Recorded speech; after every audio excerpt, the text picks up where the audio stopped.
And here we are on a Saturday afternoon, almost getting into the evening, but it will be by the end of it anyway, in wonderful seaside Bournemouth. And this is the third game of this competition. It's not running away that fast. And just like Bournemouth being by the sea, it appears that this game is being fought by the sea as well, unless that's a river. But there's clearly a coast of some sort running along the edge here as the Seleucids take on a Camillan Roman army. A bit of a classic matchup. The clashes between the Seleucids and the Romans were the stuff of legend, and here we are. Even though there's a slight time difference, I think, involved in these two. Slight in terms of ancient terms. So what we've got here is a Camillan army that's got all those normal components. It's got the Hastati and Principes, the impact swordsman, pretty well put together, pretty well armoured. It's got a few scattered around units of Triarii, elite armoured spearmen. They're the bulwark in that line. It's a little bit padded out with some second string, sort of allied legions or whatever, allied spearmen who are just not particularly good, but they give it a bit of extra width. Very few cavalry, really just acting as reserve there. These aren't war wagons, they're just a big baggage thing. And what this army has done, it's brought something that I'm actually quite a fan of as well. It's brought a Samnite ally, which gives it a real, rough terrain punch of medium swordsmen, impact, elite, couple of light horse or two, a couple of light infantry, but that's a really strong force to run through and occupy terrain. But it does leave the rest of the army, which is got a lot of armor, it's got a lot of good quality, it does leave it quite straightforward. But again, this is an army that its plan is to fight with all of these guys at one time and hope that they're better quality and that Roman training and drill wins out for them. That's the way. That's the plan. And against my army, which is a little bit wider, a little bit bigger, I've clearly guessed kind of wrong on deployment here. I've got my mini command, my kind of skirmishy distraction command over here on the waterway, which has skewed all of my army over to the left. I think if you see there, that's almost certainly a piece of rough terrain. So my rough terrain command of the Thracians, the spearmen and the rubbish elephant have been magically attracted towards it, which puts them potentially up against these guys who are pretty tasty against them. But then here I've got another solid line of stuff to go 1, 2, 3, 4, 5, 6, 7, 8, 9, 10, 11, 12 there, and 1, 2, 3, 4, 5, 6, 7, 8, 9, 10. So to go into this thing that's wider than me, pretty competent, pretty decent stuff. Very interesting fight with my unarmored but impact, the elite Galatians. The cataphracts are a bit of a secret weapon here, or not so secret, they're pretty easy to see, but that kind of later technology potentially gives the Romans quite a lot of problems. So let's get on and see how that game actually starts out. So looking forwards to it. What you've got here is a real breakdown of that particular army. So a couple of slingers, a couple of crap spearmen, the Triarii, the armoured Principes. Spending money on the armour just gives them more staying power. A medium swordsman to occupy terrain and maybe be a reserve. And then again, at pretty much an identical command, just swapping out a cavalryman for the swordsman. And here is your 4 medium foot impact elite Samnites, a superb, real high quality rough terrain force. So what happens first up? The Samnites, that's the 1. They've decided they don't want to fight. That's the very first command roll. They're an allied contingent. If they roll a 1, they're not going to start playing until they roll a 6. So they're floating out there on the end of the table. Part of me is thinking, I wish I still had the Alexandrian army from the previous competition. They could have just charged straight at them and gone over them as they float there in the open. They're not going to be able to race into that rough terrain. But equally, I don't really want to attack them and trigger them into action because they're pretty good. So this is a good result for the Seleucid army. So what happens? Rather surprisingly, the Romans are actually coming out. They're coming out to play despite the fact this command isn't able to join up with the rest of their line. They're no longer anchored on this terrain piece, but they do butt up against the terrain piece. They've got a heavy cavalryman down the edge to try and drive away my light cavalry here and take advantage of this potential flank. It's going to be quite a long way for my army to drift all the way across here and start engaging these guys. They've got a little bit of a gap in the middle, but maybe they're hoping these guys will come back online. And I've not really started here, so the Romans are rushing forwards to try and, I guess, put pressure on this very thinly held part of my line, swing around it. and clatter here into the end here and just take on this piece. This is really where they're looking to win, I suspect. So here's that from a different angle. My guys are starting to sweep forwards. They're wheeling forwards gently to try and hit the end of this line. This light cavalryman is just keeping out of range of this uncommitted command. As long as nobody goes within 4 big inches, MUs, call them what they want, movement units of this command, they're going to need to wait until they roll a 6 to come back into the game. So my army's doing its best attempt at drifting across and wheeling, trying to close the door on this gap, but it's still a pretty big door. You know, if I can do it cavalry against cavalry, I'm quite happy, but I really don't want these kind of spearmen as well pushing here. I've got to try and get the whole line across, another couple of base widths, pull it all across, and hope that they don't come back into action too quickly. So here it is from the other side. You can see all of these, almost all Victrix figures actually. You've got the Gallic cavalry here, a couple of light cavalry next to them. You've got the very, very eclectic pike phalanx with head swaps from left, right, and centre. A couple of Aventine metal imitation legions. There's the ones there and the blue ones. You've got another phalanx there. You can see the lancers of the cataphracts as they trundle forwards, and in the distance that resin 3D printed elephant as well over there. And there's my elephant death marker just waiting in fear over that. So looking down the 2 battle lines, this is shaping up to be another very, very straightforward, as Barker intended, sort of game. You've got a couple of bits of skirmishers coming out. You've got some of the light infantry, whatever they call velites, coming out to harass mine. My light cavalry are coming forward to try and get some lucky shots, but they can always reverse through the cavalry. They can evade through cavalry. And other than that, this is just going to be, you know, we both think we've got a good chance. Let's go forwards and roll the dice and see how it works. So Tradea looks like the Samnites have come into action. So they're going to be rushing forwards now, trying to come in. And as you can see, this is the end of my line. There's absolutely nothing here apart from 1 light horse just to try and delay them. So all I'm trying to do really here, I think, is just try and stop this really powerful impact elite medium foot force chewing up the end of my line before we get into combat here. I've just got to get that going on quickly, get this fight going, because these guys really can't stand up against that sort of formation at all. So as we go on here, what seems to have happened here is, I suspect, looking at this guy over here, looks like the cataphracts have charged forward to try and get rid of a unit of light infantry. They've gone a little bit further than all of these infantry. The infantry are trying to catch up, but you know, in some ways, what I'm trying to do is engage the enemy as quickly as possible. The cataphracts are my toughest guys. Nobody wants to fight them. They've got better armor than everybody here. Anybody charging into them is going to be at a disadvantage. These guys all want to stand and receive the cataphract charge. So tempting the enemy in to engage, you know, that's not too bad. You can see the Samnites have already come up very, very quickly, but my elephant and the Thracians are now close enough to have a go at the end of that line, and this Thracian and spearman on the end are, you know, they're in trouble. But really, this will be fighting and resolving itself before too much can happen. That's certainly my theory. And as you can see, I've managed to kind of close up on this end. My elite cavalry against a Roman cavalry. They're never elite, really, are they? And then it's pike against, I think they might be Triarii or possibly spearmen. I think they're probably spearmen, actually. And don't forget, there are those mediocre spearmen in there. A few of them sort of scattered around, 2 or 3, might even be 4. Those are the weak links, and pretty much anything in this line is going to be better than those guys. And there's, as I say, 3 or 4 of them. There's a few nuggets of real high quality stuff. I think Triarii there, probably Triarii here as well. The elite spearmen. But again, you know, impact foot can have a proper go at them. And then it's a real lottery with the Galatians and the elephants, and the cataphracts are the big option. So clunk, here we go. We've got the 2 lines fighting straight in together. There's Legion against Pike. It's the classic battle from the ancient world, and there's going to be some serious dice rolling here.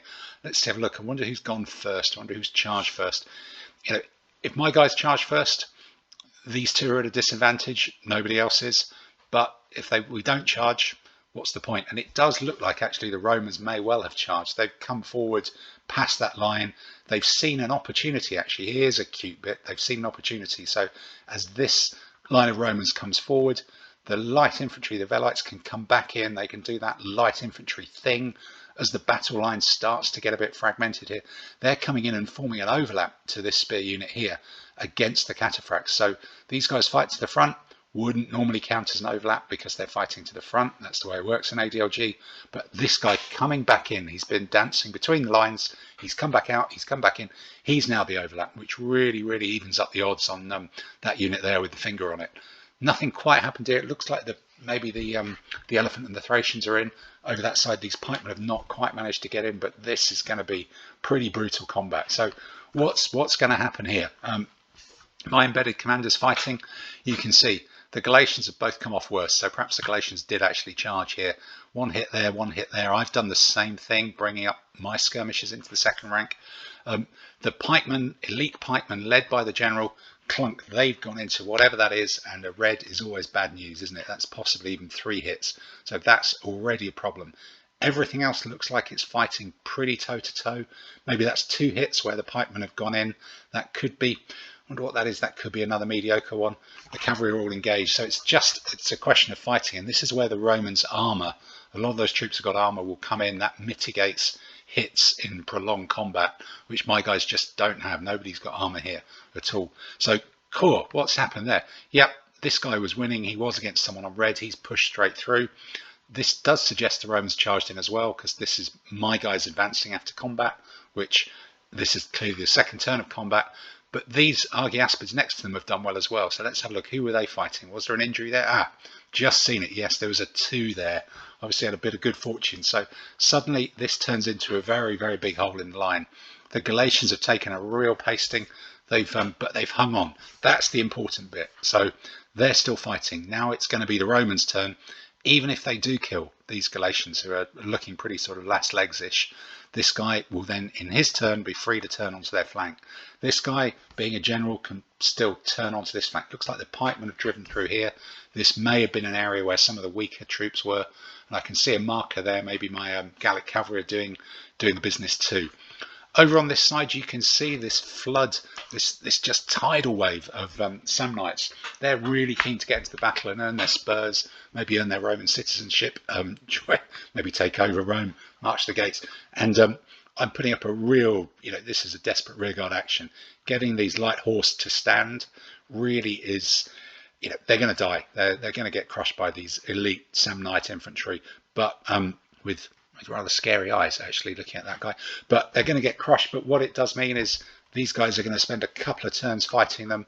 It just gives this lot a little bit of extra time, and really it gives the elephant a bit of extra time as well, and all those guys in the middle. So I'm going to lose slowly here. I want to try and win quickly in the middle. And look at this, boom, this is straight into the middle. You can see what's happening now. I've decided to swing the phalanx, swing the imitation legions round. As we predicted, those Galatians are gone. The Romans have moved forwards, but they've now been hit in the flank by the imitation legions. The phalanx is coming to join in here. This is pretty much wiped out. You can see that there's no Roman cavalrymen there. All my cavalry are now in a column, ready to come zooming around. This guy is in real trouble, even though he's going toe-to-toe with my imitation legions. So that's all going on. But big hole here, which is going to be very, very difficult for the Romans to deal with, given that all of their troops are committed and there's no battle troops in reserve here. So what's happened here, looks like the legion against pike battle has gone very, very much in the favour of the legions there. They've just destroyed 2 normal units of pikemen, much to the shock of those poor Thracians. But the elephant has steamed its way through whatever it's fighting. The Thracians have steamed their way through as well, and it looks like the Samnites are poised to fall on their flank. But the cataphracts are still grinding away, fighting away, and my army is pushing in from the right hand side of this photo. So let's have a look. Let's see what's happening from a helicopter view. Very much we said, this lone unit that I've kind of left the pikemen to deal, left away with the pikemen, driven away from the pikemen, it's still fighting well. I've not had enough pips to turn these guys into their flank. That's not easy. These guys have yet to come sweeping around and chase the light infantry. This fight working quite well. I've done an injury here. They've had to turn to face.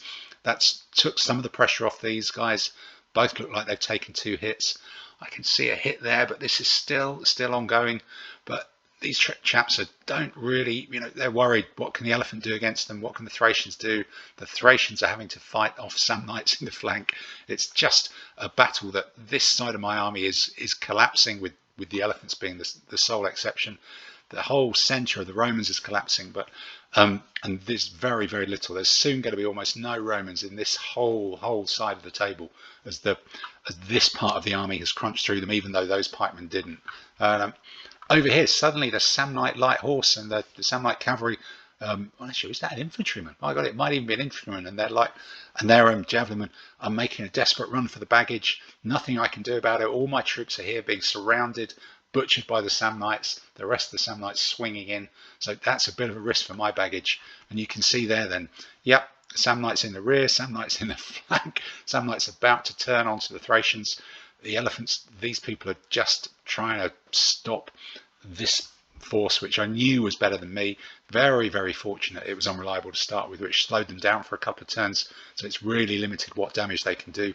And over in the middle, you can suddenly see this pike phalanx has driven forwards. It's joined up with its imitation legions. It's piled in. It's crushed that legionary they were fighting there. It's come in. It's allowed the Galatians to crush the legionary they've been going toe to toe with as well. Looks very much like a cataphract has gone down here, but the elite cataphract, the silver-clad one, looks like he's taken a hit, but he's still fighting away. And now, with the Thracians holding off, just about holding off the Samnites here, the elephant is turned and poised to come clattering into the flank of the remaining legionary, proto-legionaries, Hastati, Triarii. And actually, what you're looking at here, if you really look at it, is there's only 1, 2, 3 proper Roman infantry units left. It even looks like the one that was there has gone. All of that long line of infantry has just been, crushed underfoot in brutal head-on combat. And here we go. What's going on? So they've decided to try and just take these Thracians out of the game. They've swung out. They're trying to get away. These remaining two, they're really taking on the cataphracts as well. But it's only a matter of time before this battle line turns, and this newly reformed battle line with the Argiaspids comes back in. Sorry, jumped too far forward there. And so what's happening here then? Looks like they've actually this is that battle line. We're now looking across the table here. So this reformed battle line, they've crushed everything in front of them.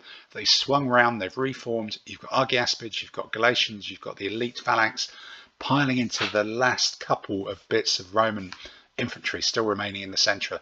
The elephant is having a go. Looks like those Thracians are fighting heroically. I can still see that's the Thracian banner.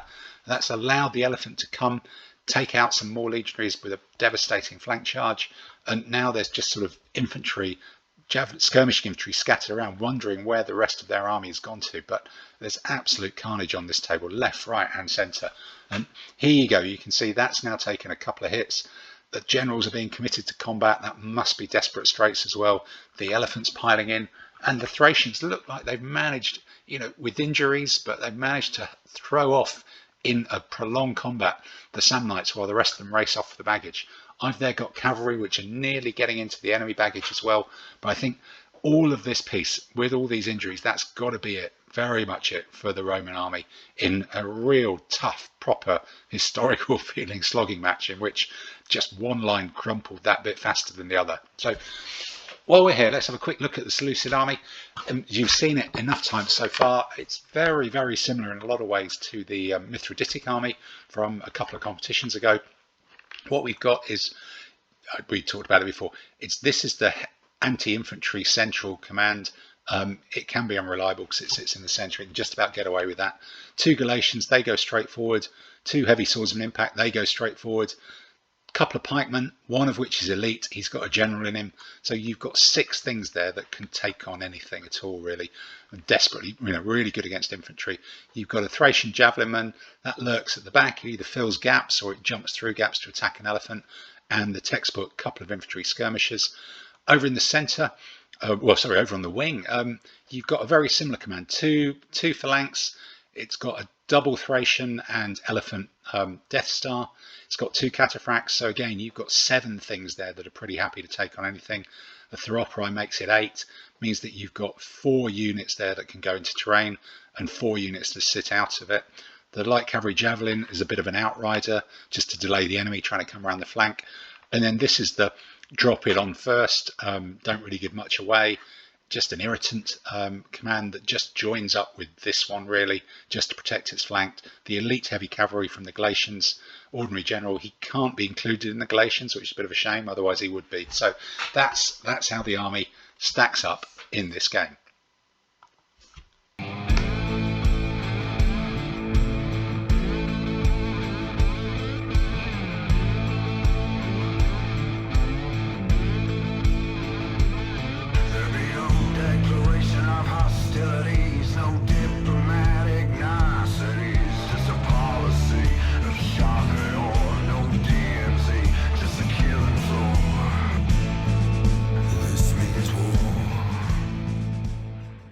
Hello and welcome to the latest Madaxeman.com Army List ADLG podcast, in which I'm joined by Rick.